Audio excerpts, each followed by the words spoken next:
4월 14일 부활절 후 두 번째 주일 주일날 예배를 다 같이 드리시겠습니다. 묵도하시겠습니다.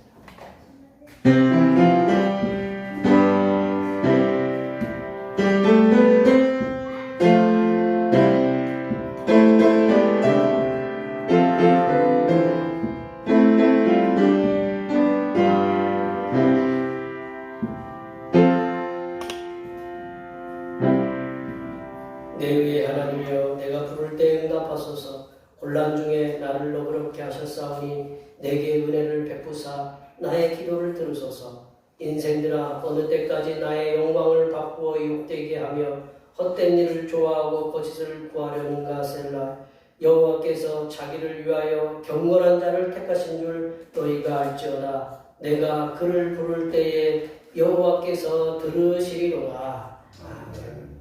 죄인들이 회개하고 돌아오기를 기다리신 하나님 아버지, 험한 세상에서 주님의 부활하심에 감격하는 삶을 살다가 하나님 앞에 나와 예배하게 하시니 감사드립니다. 주님의 그 사랑에 감사하는 마음으로 아버지 앞에 엎드렸으니 우리를 받아주시고 저희의 죄와 허물을 사하여 주시옵소서. 오늘 거룩하고 복된 날 하나님 아버지께 예배하면서 하늘의 평화를 맛보고 돌아가게 하여 주시옵소서. 거룩하신 예수님의 이름으로 기원하옵나이다. 아멘. 이 시간 다 같이 일어나셔서 지난 한 주간 동안 우리들이 알게 모르게 저희의 모든 죄를 단주에 맞춰서 침묵으로 고백의 기도를 드리시겠습니다. 기도하시겠습니다.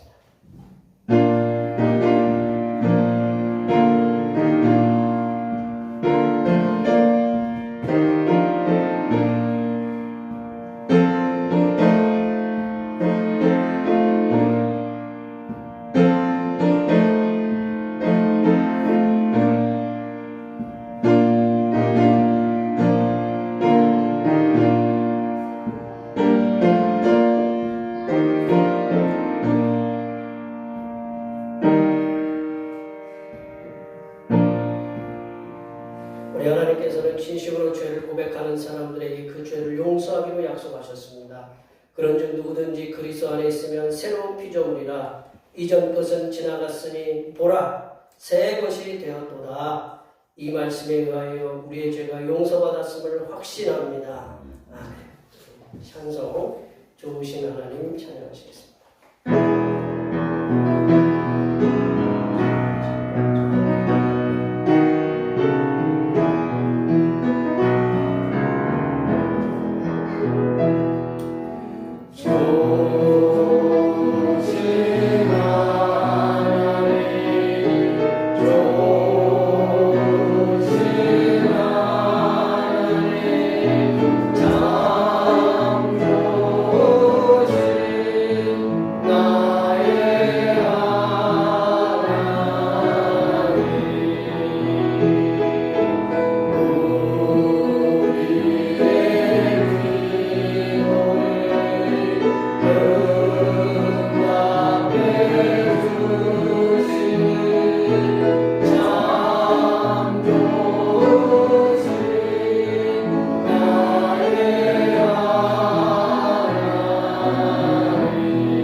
교동문 18번 시편 31편입니다.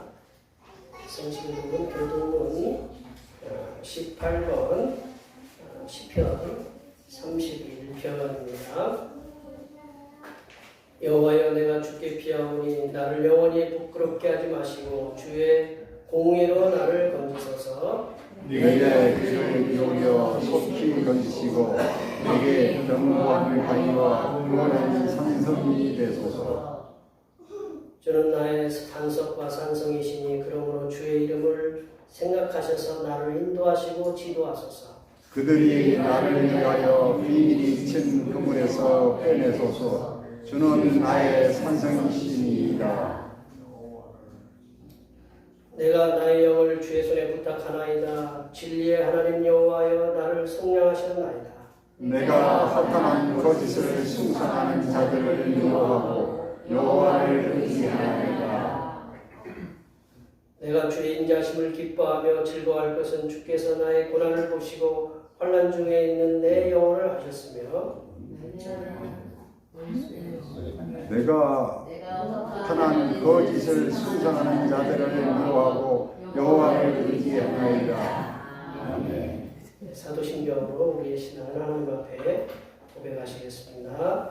나는 전능하신 아버지 하나님 천주의 창조주를 믿습니다. 나는 그의 일하신 아들 우리 주 예수 그리스도를 믿습니다. 그는 성령으로 잉태되어 동정녀 마리아에게서 나시고 본디오 빌라도에게 고난을 받아 십자가에 못 박혀 죽으시고 장사님 뒤 사흘 만에 죽은 자 가운데서 다시 살아가셨으며 하늘에 오르시어 전능하신 아버지 하나님 우편에 앉아 계시다가 거기로부터 살아있는 자와 죽은 자를 심판하러 오시리라. 나는 성령을 믿으며 거룩한 공교회와 성도의 교제와 죄를 용서받는 것과 몸의 부활과 영생을 믿습니다. 아멘. 다 같이 앉으셔서 찬송 12장 하시겠습니다. 찬송 12장입니다.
살아가는 하나님의 자녀된 우리들을 눈동자처럼 지켜주시고 보호하여 주셔서 거룩한 삶을 살아가도록 인도하여 주시니 감사드립니다.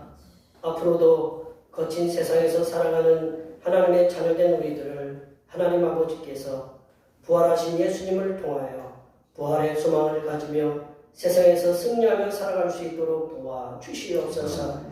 하나님 아버지, 우크라이나와 러시아 전쟁 그리고 이스라엘과 하마스 간의 전쟁이 길어지고 있습니다. 양국의 인명피해와 재산피해가 늘어가고 있고 그들의 삶은 피폐해지고 있습니다. 언제 어디서 날아올지도 모르는 폭격의 불안과 먹을 것, 입을 것, 마실 것의 부족함으로 인해 인간이 마땅히 누려야 할 인간적인 삶을 살지도 못하고 있사오니 서로를 고통 속에 빠뜨리는 전쟁을 속히 마무리 지을 수 있도록 지혜를 허락하여 주시옵소서. 하나님 아버지, 이 나라를 향하신 하나님의 긍휼하심을 풍성하게 내려 주시옵소서.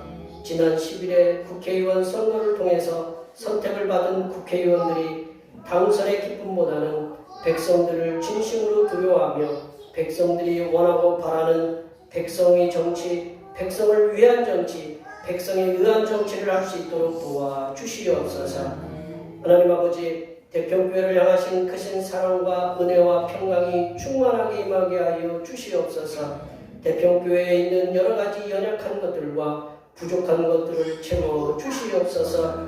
대평교회의 많은 성도들이 질병으로 어려움을 당하고 있사오니 하늘로부터 내려주시는 치유의 광선을 내려주셔서 모든 질병에서 치유하심을 받는 은혜의 역사가 일어나게 하여 주시옵소서.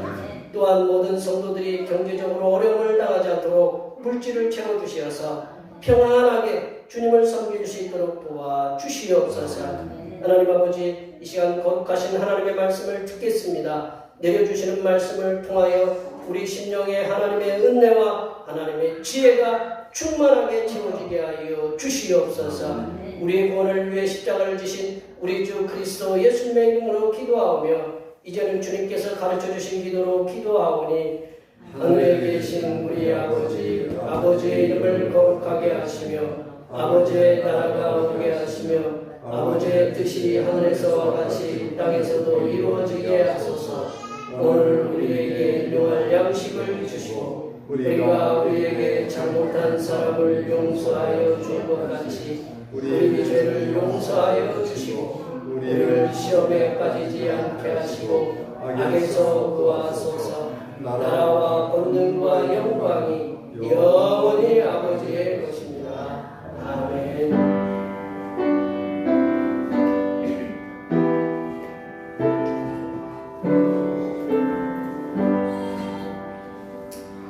오늘 우리 해주신 하나님의 말씀은 신약성경 누가복음 24장입니다. 누가복음 24장 36절에서 48절까지 보겠습니다. 49절까지 보겠습니다. 누가복음 24장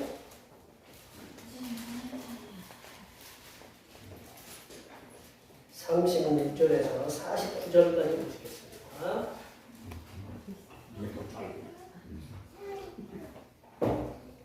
신약성경 141쪽에 있습니다.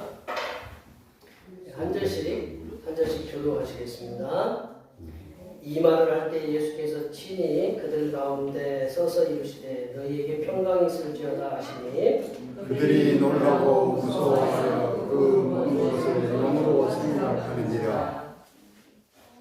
예수께서 이르시되 어찌하여 두려워하며 어찌하여 마음에 의심이 일어나느냐. 내 손과 발을 보고 나인 줄 알라. 또 나를 만져보라. 영은 하늘과 풀과 없으되 너희 보는과 같이 나는 있느니라.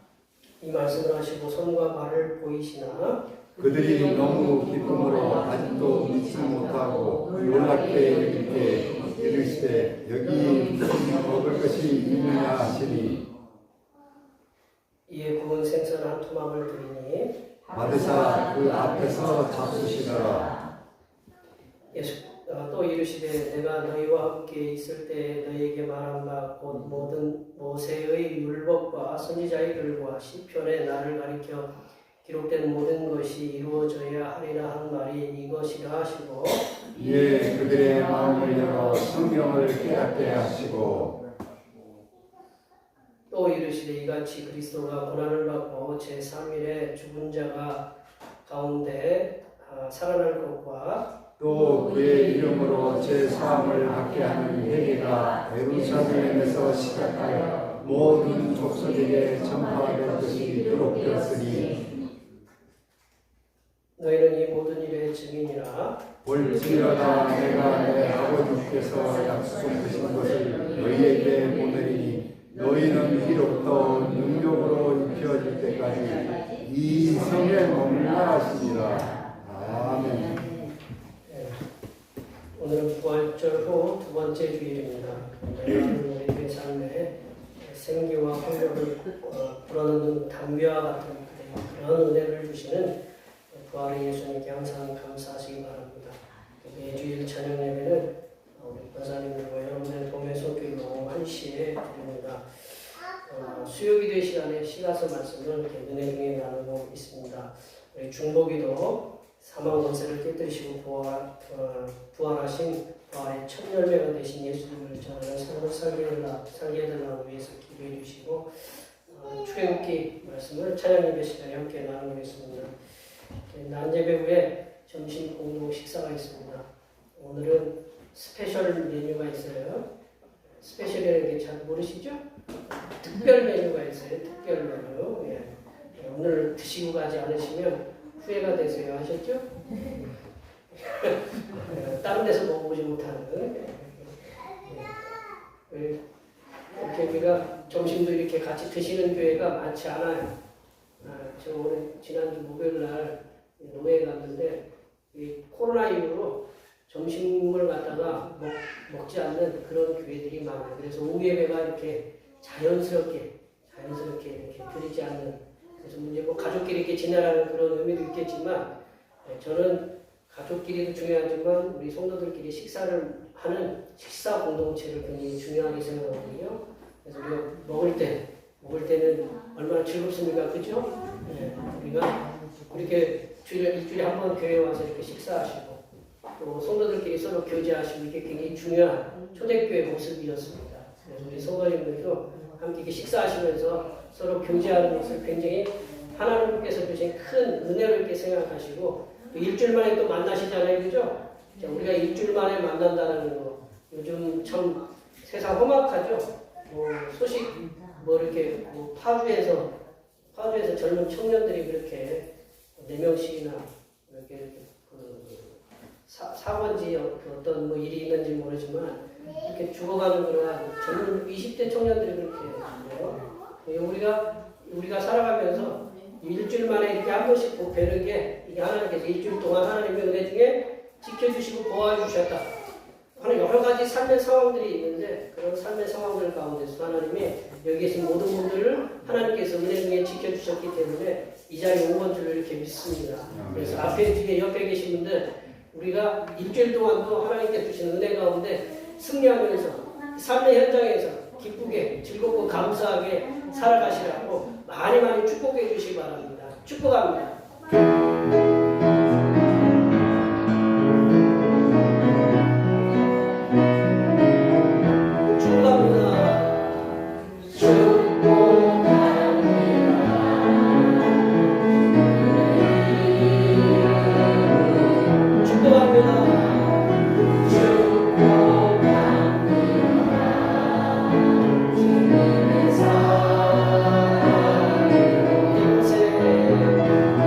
Yeah.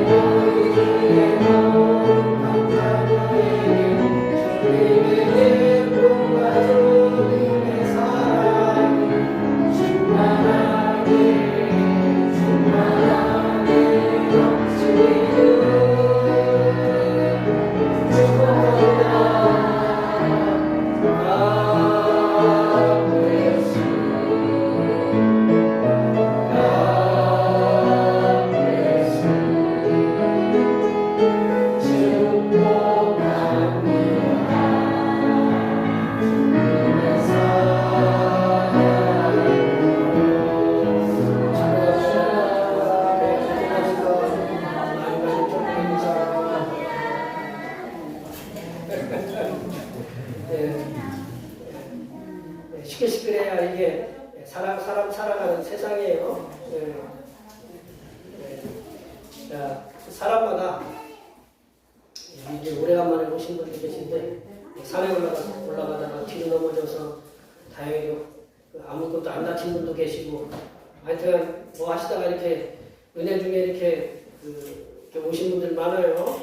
하여튼 우리가 평안하게 얼굴 볼 수 있다는 건 항상 감사한 일이다라는 걸 우리가 늘 기억하시고 이제 사람마다 이제 우리 일어나는 일들 있잖아요. 사건들, 사건이라고 하는데 사람마다 일어나는 그런 일들, 그런 사건들에 대해서 어떤 의미를 부여하느냐에 따라서 그들의 삶의 방향이 이렇게 달라지게 되고 예를 들어서 이제 믿는 사람하고 믿지 않는 사람하고 신실한 예수쟁이하고 그렇지 않은 보통 뭐라고 하죠? 무신론자? 안 믿는 하나님 알지 못하는 사람 두 사람이 같이 한 차를 타고 가다가 크게 차가 완전히 폐차가 될 만큼의 사고가 났다고 예를 들어서 가정을 해요. 사고가 딱 났는데 완전히 차가 폐차될 만큼의 어떤 큰 사고가 났는데 두 사람 다 모두가 다 하나도 안 다쳤어요. 예를 들어서 그런 경우도 있잖아요, 그렇죠? 그런 경우도 있어요. 그런 경우도 있어요. 이 예를 어저께 저기도 교회 갔다 오다가 다친 거 그죠? 예. 그러니까 우리가 사고 나서 안 다쳤을 경우, 이렇게 둘이서 멀쩡했다 하는 거예요. 예를 들어서, 근데 이제 안 믿는 사람은 내가 정말 운이 좋았다. 그렇게 얘기할 거예요, 그죠? 나는 정말 운이 좋았다라고 얘기할 거고, 하나님을 믿는 여기 계신 권사님들은 어떻게 대답해요? 그렇죠. 하나님의 은혜라고 고백하는 거죠. 한 사람은 운이라고 생각하고 한 사람은 은혜라고 생각하죠. 그죠? 같은 사고를 당해도 내가 이거만큼 요만치 당해서 뒤로 넘어졌는데 하나도 안 다치고 무릎만 아프다. 뭐 이렇게 크게 했는데 톱으로 나무를 자르다가 어떻게 하다가 그랬는데 살짝 이렇게 다쳤다. 그래서 이게 은혜다. 이런 고백이 나오는 거죠. 이게 같은 사건과 같은 일이라고 해도 이게 예수님 믿는 사람하고 예수님 안 믿는 사람하고는 신앙의 고백이 이렇게 말하는 틀리거든요. 그래서 만약에 이제 운 좋은 사람, 운 좋다고 생각하는 사람은 그렇게 이제 계속 운을 따라 살아가는 거고 우리가 하나님이 큰 사고에도 불구하고 하나님이 나를 다시 살려냈어요. 다음 어떤 결단을 하죠? 하나님께 내가 이제 더 바른 삶 하나님이 나를 갖다가 새 생명 한 번 더 주셨으니 이 생명을 갖다가 내가 조금 더 하나님을 위해서 쓰겠다. 그러세요? 안 그러세요? 안 그러세요? 그렇게 나가요. 이게 단순한 사고지만 안 믿는 사람은 운으로 생각하고 예수님을 믿는 사람들은 이게 하나님의 은혜니 이게 신앙 고백으로 나가는 거예요. 신앙 고백으로 나가서 또한 내가 다른 어떤 일을 더 열심히 하겠다. 내가 쉽게 얘기하면 교회 생활을 조금 이제 덜 열심히 했는데 하나님 앞에 이게 하나님이 나한테 더 열심히 하라는 그런 징조다라고 생각하고 열심히 할 수 있는 신앙의 결단으로 이렇게 나아가게 된다는 거죠. 이게 어떤 의미를 부여하느냐에 따라서 그러니까 교통사고에서의 살아난 신앙인이 살아난 사건이 믿음의 사람을 통해서는 이게 하나님의 은혜라는 신앙의 단계로 이렇게 거듭나게 되는 그렇게 된다라는 거죠. 성경에 보시면요. 성경에 보면 성경에 기록된 수많은 사건들이 하나님을 알지 못하는 사람들에게는 하찮게 보일 수도 있어요. 이스라엘 백성들이 과거에 바벨론에서 이렇게 돌아왔잖아요. 포로에서 돌아왔는데 이스라엘 백성들만 돌아온 게 아니에요. 다른 나라 사람들도 다 이렇게 돌려보냈어요. 근데 이스라엘 백성들 걸 누구의 은혜라고 했어요? 하나님의 은혜. 고레스 왕이 하나님께서 세우신 고레스 왕이 우리들을 이렇게 포로에서 해방시켜서 우리들을 돌려보냈다라는 그러한 신앙 고백을 그렇게 해서 하는 거거든요. 그러니까 우리 성경에 기록된 수많은 사건들이 하나님을 알지 못하는 사람들에게는 하찮게 보일지는 몰라도 하나님을 믿고 섬기는 이스라엘 백성 사람들이나 하나님의 사람들에게는 하나님께서 내려주시는 그러한 은혜이고 우리에게 또 내려주시는 특별한 사인이라는 것을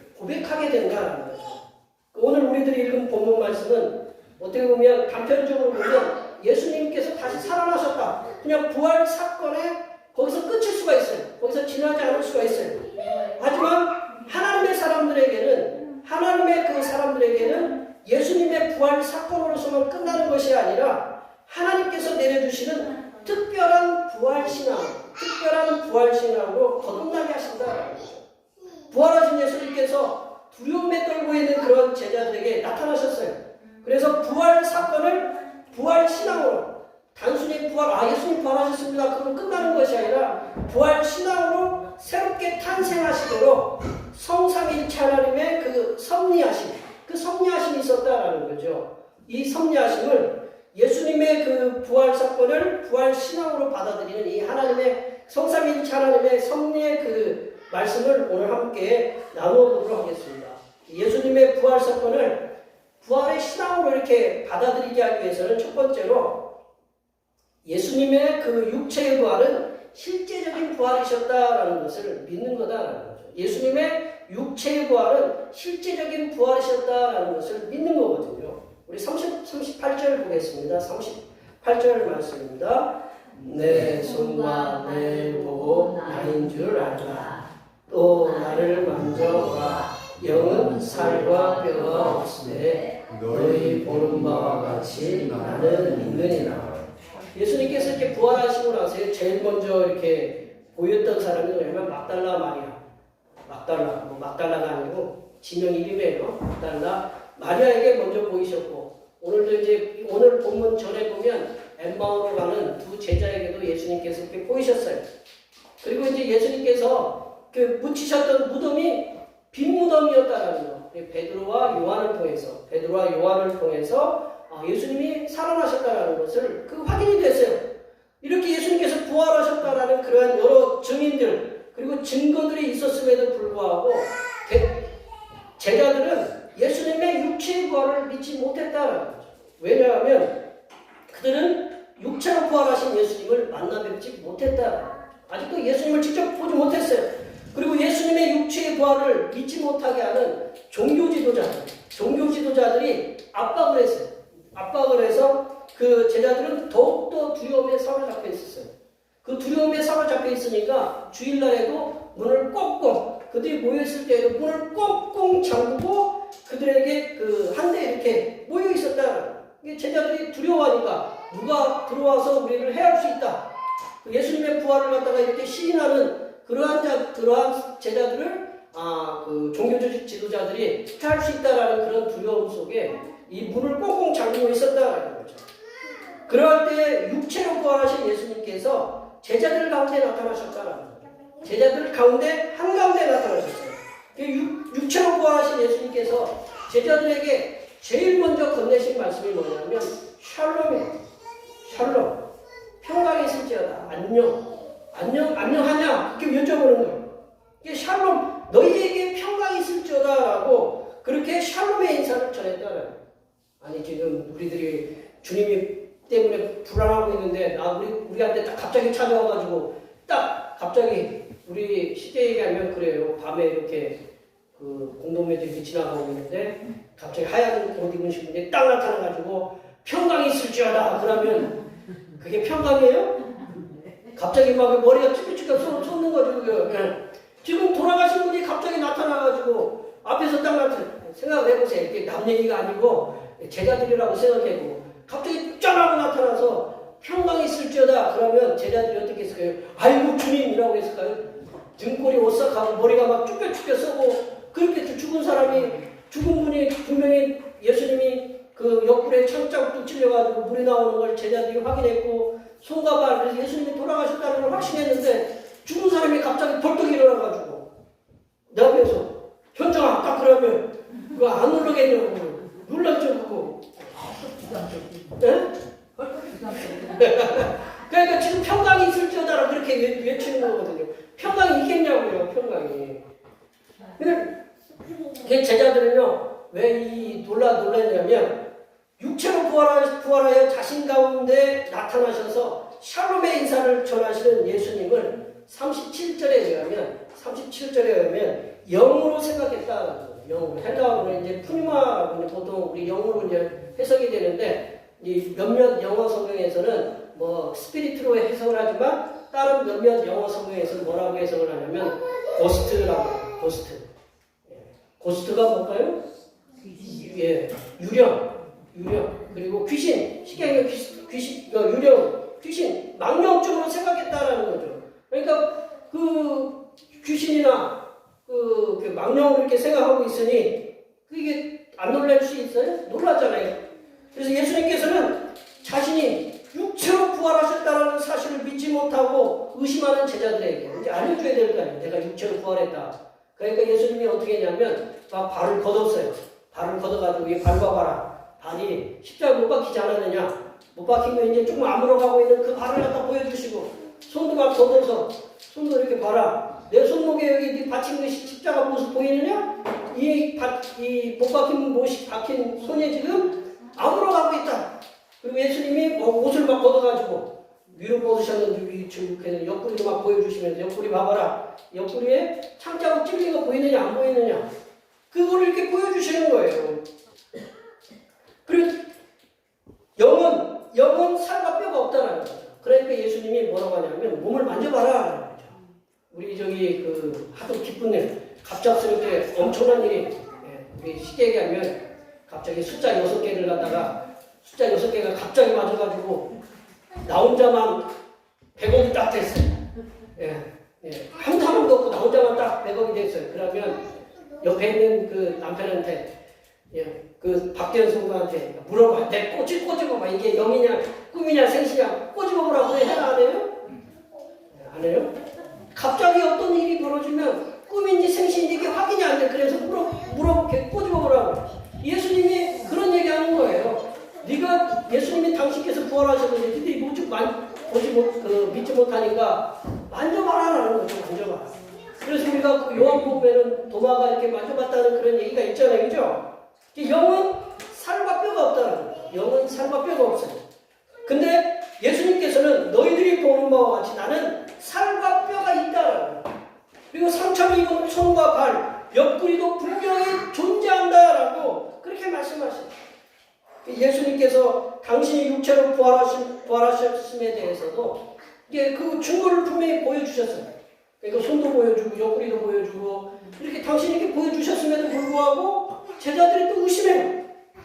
여전히 의심해요. 그러니까 그 당시에는요, 이 이스라엘이 누구의 지배를 받고 있었냐면 로마의 지배를 받고 있는데 로마의 지배를 받고 있으면서 문화는 어떤 문화의 영향을 받았냐면 헬라의 문화에 그리스의 영향을 갖다가 아주 많이 받고 있었어요. 그래서 그리스 사람들은 뭐냐면 사람이 이렇게 죽었다가 나타나면 단순히 그거를 갖다가 영으로 생각한다 그랬어요. 영으로 생각하는 거예요. 그러니까 이분들이 그리스 로마의 지배를 받고 있기 때문에 그들이 죽었다가 살아난 사람이 나타나는 건 뭐냐면 단순히 뼈와 살이 없는 영으로 이렇게 살아났다라고 그렇게 생각하고 있었다라는 거죠. 제자들도 이제 그런 그리스와 로마의 영향을 받고 있어서 예수님은 영이다라고 그렇게 생각하고 있었던 거예요. 그러나 예수님께서는 제자들의 눈앞에 나타나셔서 예수님 당신께서 육체로 부활하신 분이 제자들 앞에 계신 그 예수님 실제적인 사건이다. 그 영이 아니고 실제적으로 육체가 부활했다는 그런 사건임을 말씀하고 계신다라는 거죠. 예수님께서는 당신이 육체로 부활하셨다는 사실을 더 확증하기 위해서 하도 이제 못 믿으니까 확증하게 하시기 위해서 제자들에게 먹을 것을 달라라고 이렇게 말씀하셔요. 먹을 걸 달라. 귀신이 먹는 거 봤어요? 영어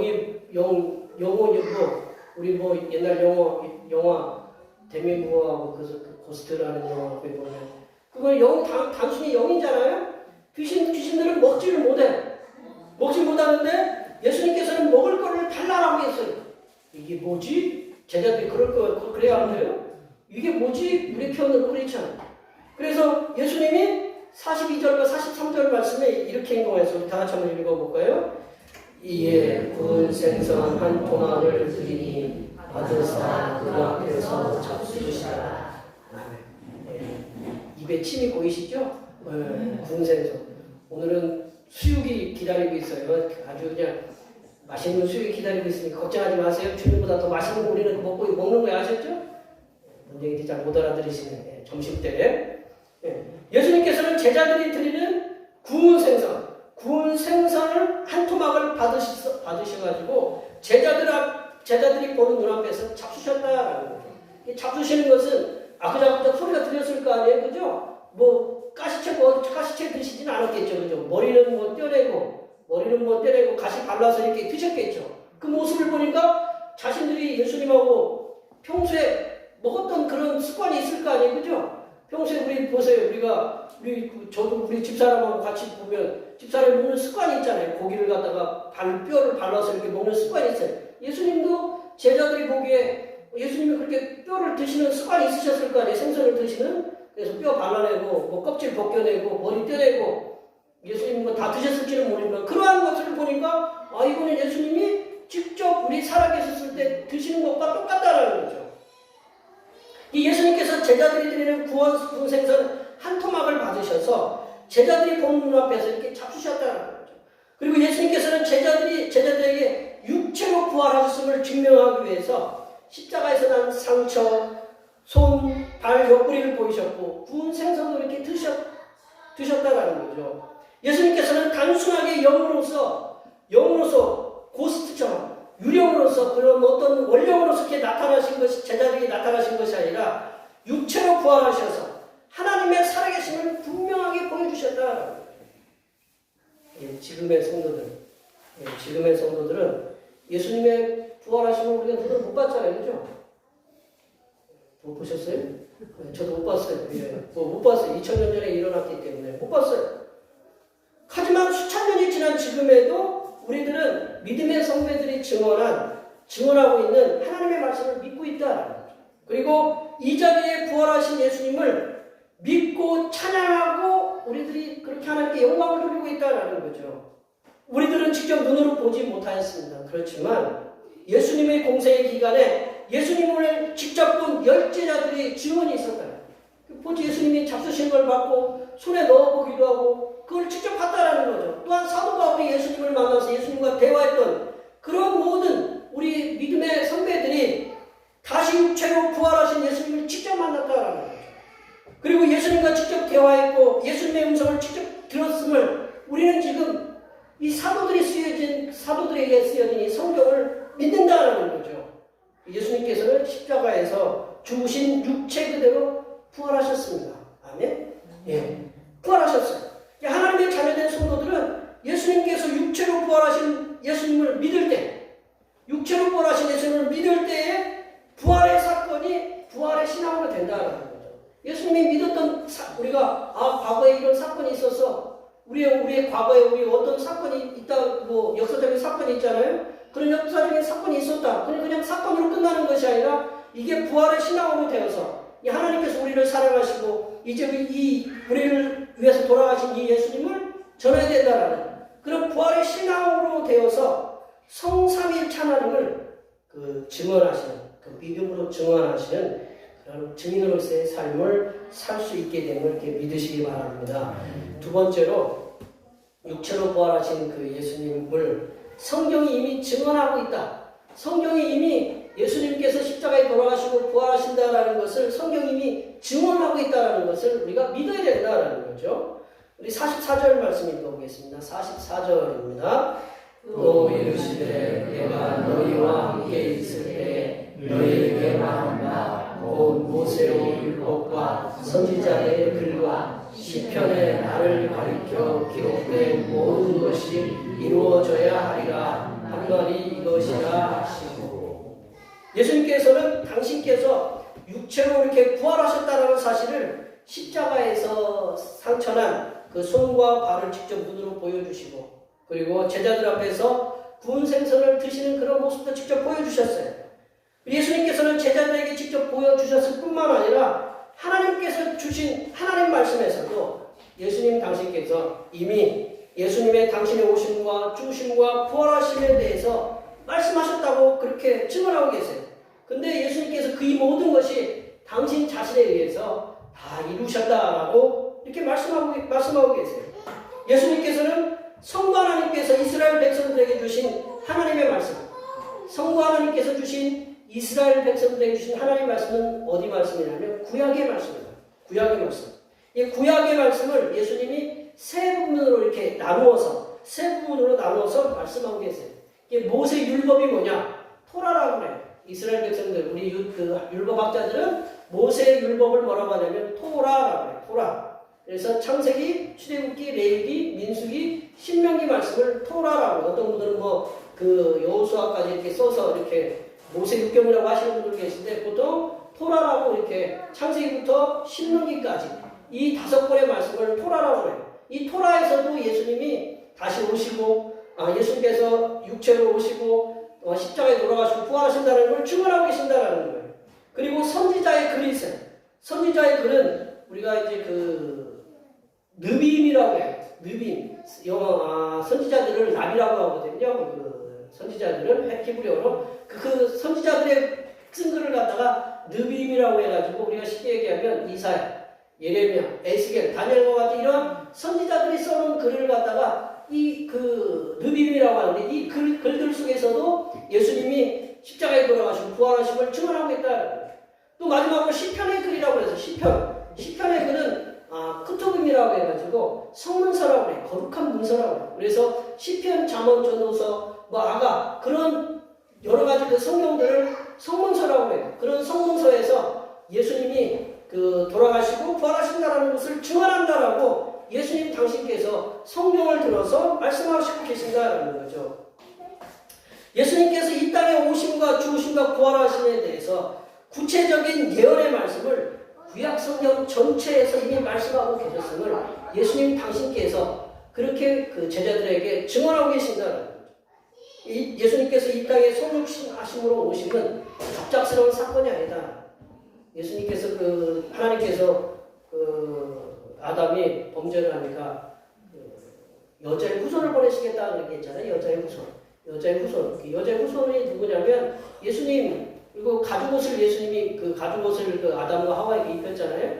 그 가죽옷은 우리가 학자들이 이제 우리 얘기하기는 예수님의 가죽은 동물을 뺏겨야 되잖아요. 그죠? 동물을 뺏겨야 되는데 그 동물을 예수님을 갖다가 의미한다라고 이렇게 얘기를 해요. 그래서 예수님께서 이 땅에 성육신하셔서 십자가에 돌아가시고 부활하신 그 사건은 그냥 갑작스러운 사건이 아니다라는 거죠. 예수님께서 이 땅에 오심은 이미 성경에서 예언하신 말씀을 성취하신 것이다, 이루신 것이다라는 거죠.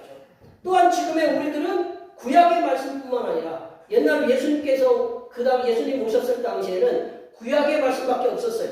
구약의 말씀밖에 없었지만 지금 우리들은 어디 말씀까지 있어요?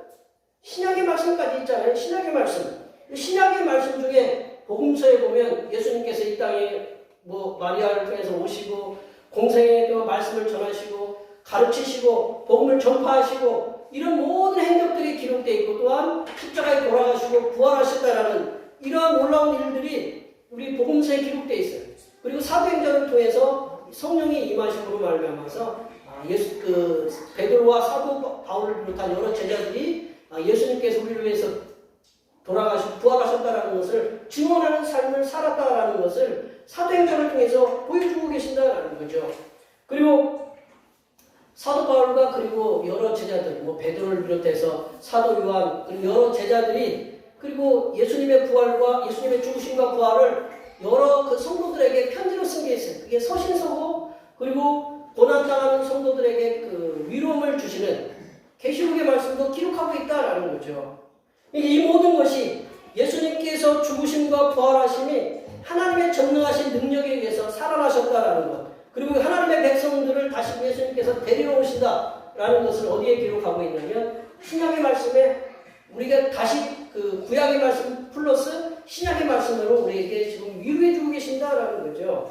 우리들은 하나님의 말씀을 통해서 기록된 예수님의 부활 사건을 우리가 부활 신앙으로 믿어야 된다. 부활 신앙으로 믿고, 그리고 믿음으로 나아가서 하나님을 알지 못하는 이들에게 전하도록 이렇게 힘써야 된다는 거죠.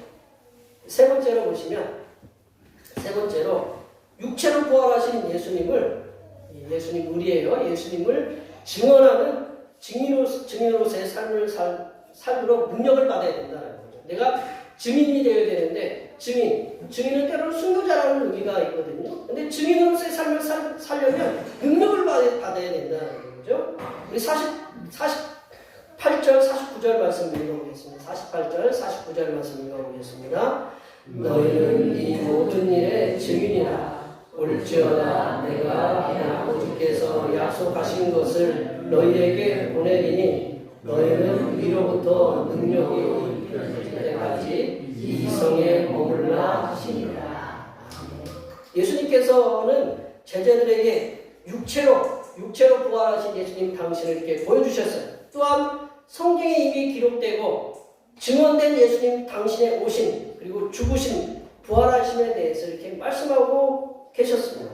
그리고 이제 예수님께서는 제자들에게 명령하셔요. 그 명령이 우리들에게도 똑같은 명령이거든요. 예수님께서는 당신의 제자들이 예수님께서 십자가에 죽으시고 부활하신 사건에 대해서 듣고 보았으니 그걸 뭐라고 하냐면 증인이에요. 어떤 사건이 일어나는데 그 사건을 본 사람을 뭐라고 해요? 증인이라고 해요. 이 증인이에요. 그러니까 예수님의 그 다시 오심, 예수님께서 십자가에 돌아가시고 부활하신 것을 눈으로 본 증인들이 예수님의 11제자와 사도 바울 그리고 120명의 그 성도들, 수많은 사람들이 있었다라는 거죠. 그들이 다 증인이에요. 그 증인인데 그 제자들은 이제 예수님의 죽으심과 부활하심에 대해서 전파하도록 예수님의 증인이 되라고 예수님께서 제자들에게 말씀하고 있다라는 거죠.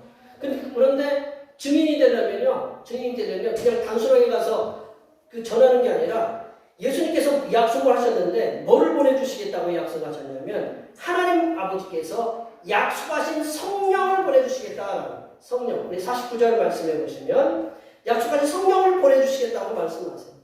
예수님께서 하나님 아버지께서 약속하신 성령 하나님 사도행전 2장에 보면 불의 혀처럼 임하셔서 120명의 제자들에게 임하셨고 그리고 성령 하나님의 임하심은 하늘로부터 내려주신 능력이다. 능력. 이게 두나미스라는 거죠. 능력이에요. 성령 하나님께 주신 그런 능력을 받아야 부활의 사건을 부활의 신앙으로 전파하고 그런 증인으로서의 삶을 살 수 있다는 거죠. 힘이 있어야 돼요. 이게 그런 눈으로 본 증인으로서만 힘 있는 것이 아니라 사건을 담대하게 전할 수 있는 그런 담대함, 능력 그거를 하늘로부터 내려주시는 성령으로부터 받아야 된다라는 거죠. 예수님께서 우리들을 위해서 이 땅에 오시고 우리 죄를 위해서 십자가에 죽으시고 그리고 사흘 만에 부활하시고 이 땅에 오심을 목숨을 걸고 예수님의 그 11제자들 그리고 사도 바울 이분들은 목숨을 걸고 복음을 전하셨다라는 그런 증인이 되었다라는 거죠. 성도된 하나님의 자녀들은 예수님의 부활 사건을 부활 신앙으로 믿고 하나님을 알지 못하는 세상 사람들에게 부활의 예수님을 전하는 예수님의 증인이 되어야 된다는 거죠. 예수님 우리가 증인이 되어야 되는데 증인이 되려면 성도는 위로부터 하늘로부터 내려주시는 능력을 받아야 됩니다. 성령께서 주시는 능력을 받아야 된다는 거죠. 성령 하나님께서 우리에게 임하셔서 성삼위일체 하나님께서 맡겨주신 그런 선교 사명을 감당할 수 있다는 거죠. 우리 스가랴서 4장 6절 말씀 보시면요. 다 같이 한번 스가랴서 4장 6절 말씀 읽어보겠습니다. 그가 내게 대답하여 이르되 여호와께서 수르바벨에게 하신 말씀이 이러하니라. 만군의 여호와께서 말씀하시되 이는 힘으로 되지 아니하며 능력으로 되지 아니하고 오직 나의 영으로 되느니라. 아멘. 우리가 능력은 성령 하나님께서 부어주신 거거든요. 하나님의 영을 받아야 우리가 증인이 될 수 있다는 거죠. 성삼위일체 하나님께서 맡겨주신 부활의 증인으로서의 성도가 그 사명을 감당하기 위해서는 성삼위일체 하나님께 주신 그런 능력을 받아야 되는데 그 능력을 누가 주시느냐? 성령 하나님께서 주셔야 된다는 거죠. 성삼위일체 하나님께 주신 그런 능력을 받아야 예수님께서 육체로 부활하신 사건을 부활의 신앙으로 믿고 예수님의 그 부활에 담대한 증인이 될 수 있음을 우리가 믿으시기 바랍니다. 말씀을 정리하면요. 예수님께서 부활하신 사건을 부활의 신앙으로 믿고 예수님을 전하려면 예수님께서 육체로 부활하셨습니다. 예수님께서 육체로 부활하셨음을 믿는 그런 믿음이 있어야 됩니다. 그리고 예수님께서 죽으심과 부활하심에 대해서 성경에, 구약 성경에 이미 증언하고 있고 그 증언된 말씀이 신약의 예수님의 말씀, 예수님을 통해서 이루어졌음을 우리가 믿어야 된다는 거죠. 더 나아가서 성도는 예수님의 부활을 증언하는 그런 증인으로서의 삶을 살기 위해서는 성령으로부터, 성령 하나님으로부터 능력을 받아야 되는 우리가 믿어야 된다라는 겁니다. 여기에 모여 계시는 모든 성도님들께서는 예수님의 육체로의 부활하심을 믿으시고 고백하는 그런 신앙의 사람들이 되도록 우리가 힘쓰셔야 됩니다. 그리고 또한 예수님께서 우리 죄를 위해서 십자가에서 죽으심과 그리고 부활하심에 대해서 성경에서 이미 예언하고 또한 예수님이 그것을 이루셨다라는 우리가 그런 믿음을 가지시고 예수님께서 부활하심을 증언하는 증인으로서의 삶을 살도록 하늘로부터 내려주시는 그런 성령의 능력을 구하시고 그거를 받아서 예수님의 그 부활의 증인이 되시는 그런 삶을 사시는 하나님의 귀한 자녀들이 되시기를 간절히 축원합니다. 기도하시겠습니다. 하나님 아버지, 하나님의 자녀된 우리들에게 예수님께서 육체로 부활하심을 믿는 믿음을 주시고 성령 하나님께서 능력을 주시어서 예수님의 부활을 예수님께서 다시 오실 때까지 증언하는 삶을 사는 증인의 삶을 살 수 있도록 도와주시옵소서. 거룩하신 예수님의 이름으로 기도하옵나이다. 오늘 우리에게 주신 하나님의 말씀 수행하시면서 찬송 161장 하시겠습니다. 찬송 161장 하시면서 준비하시는 하나님 앞에 드리겠습니다.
심령이 가난한 자에게 천국을 소유하는 복을 주신 하나님 아버지, 오늘 거룩한 주님의 날에 세상에서 불러내시사 저희 자신이 죄물이 되게 하시고 예물까지 드리게 하심을 감사드립니다.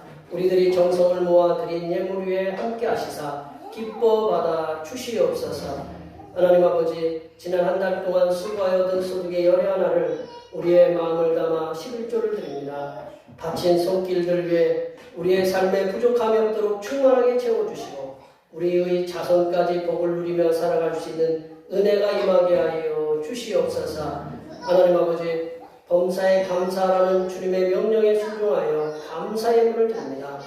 주님의 고난당하심과 부활하심을 통해 우리가 평화를 누리며 감사하여 감사의 예물을 드립니다. 바친 손길들마다 범사의 모든 일이 형통하게 하시고 심령에는 항상 평화가 육신으로는 강건함이 충만하게 임하게 하여 주시옵소서.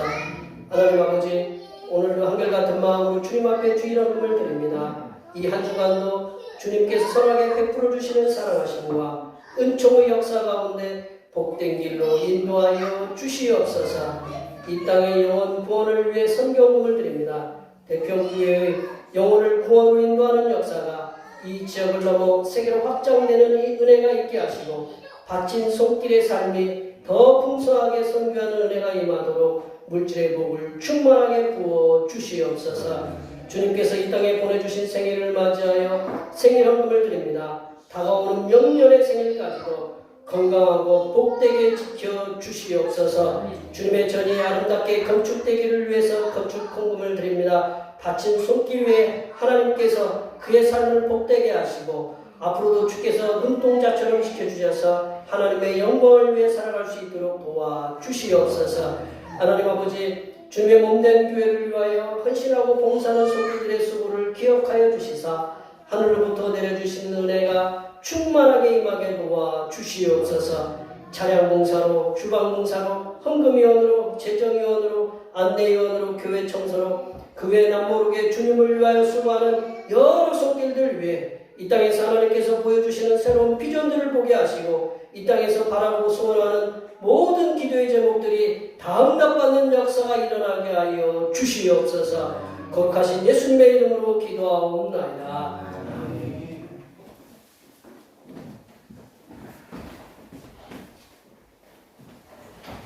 다 같이 일어나셔서 사명선언 문제 전하시겠습니다.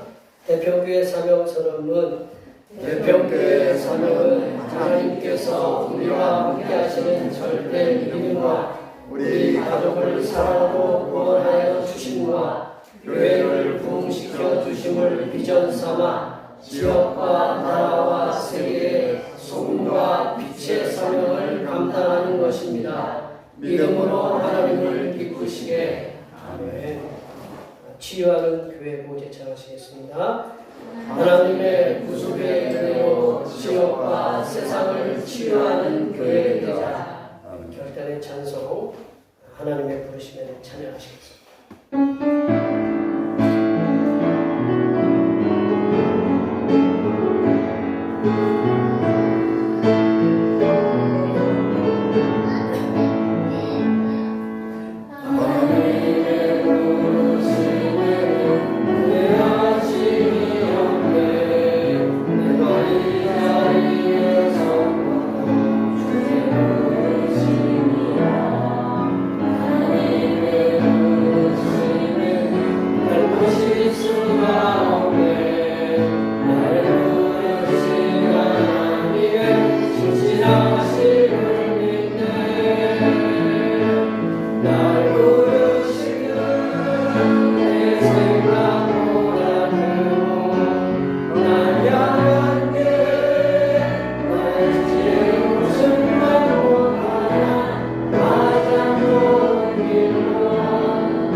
선교의 사명을 주시는 하나님 아버지의 무한하신 사랑하심과 제자들에게 하늘로부터 내려주시는 능력을 주시는 보혜사 성령 하나님의 교통하심과 교제하심과 위로 충만하게 하심이 부활의 주님을 세상에 증언하며 살아가기로 다짐하는 여기 모인 모든 주님의 백성들 위해와 그들의 가정과 건강과 직장과 사업과 학업 위해와 올해의 모든 계획들과 모든 농사 위해와 흩어져 있는 모든 자녀성들 위해와 이 자리에 함께하지 못한 모든 대평교회 권속들 머리머리 위해와 이 나라의 국민의 투표로 선출된 국회의원들에게 백성들을 두려워하는 하나님의 지혜 부어주심과 자유를 찾아 불트 핏불이 되어 바다 위에서 죽음을 당한 수많은 난민들 위해 하나님의 위로하여 주심의 역사가 이제부터 영원토록 함께하옵시기를 간절히 축원하옵나이다.